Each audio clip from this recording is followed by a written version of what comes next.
Hello, I'm Pika, and welcome back. With Splatoon 3 still in its early stages, and with so much hype surrounding the game currently, there's a surge of players looking to get into the game and get good. Whether you're brand new to the Splatoon series or a returning veteran hopping back on the grind, we're all on pretty even ground given how many new things there are to learn. As with just about everything, the best way to learn a new skill and improve at it is, well, to do it. Practice and experience are king. There's not really any way around it. Keep playing the game and trying new things, and results will naturally follow with time. What we can do though is set ourselves up to optimize how we practice and learn, helping us waste as little time as possible and reach our desired skill as quickly and comfortably as possible. And luckily, Splatoon 3 has added 2 new systems in game to help us do just that. What exactly am I referring to? Before I get into that, let's break down what exactly effective practice is. Sure, just running it down playing a lot of games every day does count as experience, and we will pick up some things from it, but there isn't much direction to that. At least in my experience, having a set goal in mind on what to look out for while I'm playing helps me correct mistakes related to that goal and build better habits far more quickly. These goals can be big or small. It could be about basically anything, from getting used to the range and ink consumption of a new weapon, working on movement, trying to minimize deaths, and much more. Start small and don't be too hard on yourself or set too many goals at once. Even just one at a time is perfectly fine. Now, for us to set goals for ourselves, we need ways to actually learn how the game works and get an idea of how we want to play it, and this is where the tools I mentioned earlier come in. The first feature to talk about is Recon Mode. You can access it at any time by talking to this fish in the main plaza area, and she'll let you select any map and mode combination to roam around in and test things out. You'll get up to an hour every time you load into a stage, but you can simply pause and exit out anytime you'd like. Recon Mode is such an incredible tool for learning the game, since it lets us take all the time we need to observe stages and practice moving around them at our own pace. As we all know, Splatoon can get pretty chaotic in real-time matches, so there's only so much we can take in while also trying to play games out. In Recon, we can leisurely walk around and take note of all the small details and take in just how everything connects together. How do different parts of the map link up and what paths are available to take between them? What walls are paintable and what drops leave us with no retreat? Does this map have a lot of open space or a lot of tight corners and narrow spaces? What important areas can I reach with my main, sub, or special weapon from where I'm currently standing? All of these are questions that we can answer while exploring different stages in Recon Mode, and they can be used to help us in game too.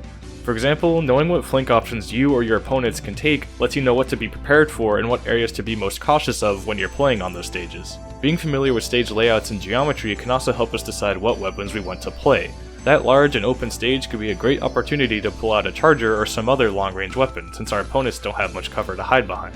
Or perhaps that small map with lots of cramped corners gives us a perfect reason to learn how to use a blaster or a slosher, clear out those spaces quickly and safely. Remember what I said about goal setting? This kind of thinking and experimenting is a great way to get started on that. Like I hinted at before, Recon Mode can also be used to get the hang of basic game mechanics and see how things might function in real matches more accurately than places like the lobby or testing range might.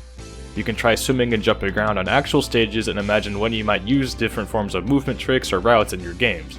Test different weapon ranges in different contexts and from different positions, and much more. I especially want to shout out Recon as a way to get a feel for how different ranked mode objectives function and how their scoring systems work, especially if you're new to Splatoon or ranked battles as a whole. It's also a great way to learn each map's specific layout for ranked modes, like how exactly the zone is laid out and where you can paint it from, where the tower moves and what point values the checkpoints have, what paths are best for scoring on Rainmaker, and where the Clam Basket and Clam Spod Pod locations are on Clam Blitz. If any ranked modes have felt confusing or overwhelming when you've tried playing them at first, I strongly recommend taking time to recon them as a way to make sense of them. Overall, as I said, Recon is wonderful for getting a hang of the game, and I especially suggest newer players try and use it before they get too deep into grinding the game. I only scratched the surface here, but there's even more you can do with Recon Mode that Vic covered in her own video, which I'll link down below, so go check that out after this. Knowledge is power, and it's a lot easier to feel like you have a grasp on what's happening in game when you fundamentally understand the game better. In my opinion, just using Recon Mode is enough to give you an advantage on understanding the game and directing your practice for a while as a new player. But what about something for those who feel like they've mastered the basics and want to take that next step up? Well, Splatoon 3 has something new for you too. Match replays. The game saves replays for every game you've played temporarily, and you can access the replays of your last 50 matches at any time from the lobby terminal. You can view them whenever you'd like to, but be careful, since once a match is overwritten from your last 50 games, the replay will no longer be available unless you favored it. To be extra safe, or if you want to share a replay with someone else, you can also upload them and save or share the replay code the game gives you with other players. From here, the replay will be saved until a new update drops, at which point all old replays are lost no matter what.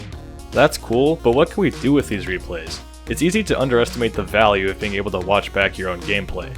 Just like with Recon, it's easy to miss a lot of details during the matches we play while you're focused on playing and, well, winning. And being able to watch things back with a fresh and free mind, and the ability to pause and rewind parts of the game whenever we'd like, can help us catch all sorts of details that might help us out. Reviewing replays gives us an opportunity to observe our habits that we might not realize we're even doing while we're playing, that we could improve on. For example, maybe we tend to stand too close to ledges often that make us easy targets for enemies below us, or perhaps we stand still or move too predictably during engagements, which gives opponents an easy shot. Both of these could be leading to more deaths than we'd like, and once we observe that habit, it becomes a goal that we can work on to improve next time we play. Look at that, the goal setting and practice thing came back around again, isn't that wild? Anyway, beyond just observing ourselves, replays also enable us to change camera perspectives at any time to either the view of another player or an overhead view of the entire map. With these, we can answer even more questions or observe even more general trends and behaviors about the game as a whole that we just can't do on our own. Did an enemy manage to flank you when you thought you were watching their only angle of attack? By going back and watching that moment from their perspective, you can find out what opening they took that you may have missed and be more careful about it next time. What about the overhead stage view? This can be extremely useful for identifying common behaviors that both your team and your opponents might be doing that you can start to apply to every match you play. Where do charger players tend to position on certain maps under different circumstances that perhaps I should watch out for? What parts of the map tend to get the most traffic that I should be extra sure remain in my team's color when I can help it? How do players tend to respond or move around when different specials are used in different areas of the map? How did my tempo match up with the rest of my team? Am I too far ahead of them or am I behind them? Questions like this and so much more can be answered with replays and overhead views. Don't force yourself to do these things too quickly, as the more experienced you are with the game, the more you can identify and conclude from doing these. But for those who feel ready to take it on, it can truly elevate your play and game knowledge to a tier above your opponents and help you make more game-winning decisions much more often. I could be here all day listing out the ways Recon and replays could be used to learn the game and guide your practice, but I think you get the idea. For a game that looks so colorful and childish, Splatoon has a ton of depth at its core and the game can move incredibly quickly, which makes it difficult to dissect in the moment.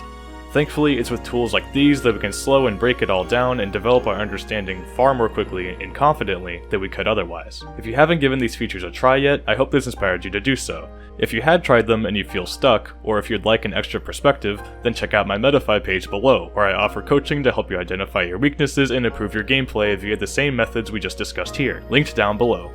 Nailed it. Anyway, that's all from me. Again, I hope this helped you out and taught you something new. Thanks for watching, and have a good one.